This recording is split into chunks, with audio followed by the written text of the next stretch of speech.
Price Lord எல்லாருக்கும் ஏசப்பா நாமத்தினால அன்பு வாழ்த்துக்கள். ஸோ நம்ம வினோத்தை பற்றி தான் இப்போ பேச போகிறோம். ஸோ வினோத் வந்து பார்த்தீங்கன்னா இப்போ 15 நாளுக்கு அப்புறம் இப்போ வந்து அவர் ஹாஸ்பிட்டல்லேருந்து வீட்டுக்கு கொண்டு வந்திருக்காங்க. ஸோ இப்போ வந்து பார்த்தீங்கன்னா அவர் லைட்டாக சாப்பிட ஆரம்பிக்கிறாரு.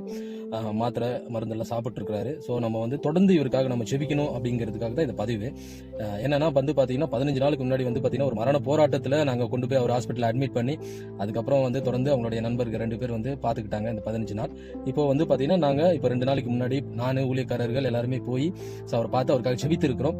தொடர்ந்து நீங்கள் இந்த காரியத்திற்காக ஜெபம் பண்ணுங்க. அவர் பரிபூர்ண விடுதலை ஏசப்பா கொடுக்கணும், ஃபுல்லி ரெக்கவரி ஆகணும், அவரும் வந்து சாட்சியை எழும்பணும். ஸோ இதை பார்க்குற நீங்கள் யாராக இருந்தாலும் சரி, நீங்கள் ஏசப்பா கிட்ட ஒரே ஒரு டைம் வினோத்துக்காக ஜெபம் பண்ணுங்க. ஒரு 2 நிமிடம் இல்லை 1 நிமிஷம் நீங்கள் அவருக்காக வினோத்துக்காக ஜெபித்தீங்க அப்படின்னா அந்த ஜெபத்தை கேட்டு கர்த்தர் அற்புதம் செய்வார். கர்த்தர் உங்களையும் ஆசீர்வதிப்பார். தேங்க்யூ. God bless you.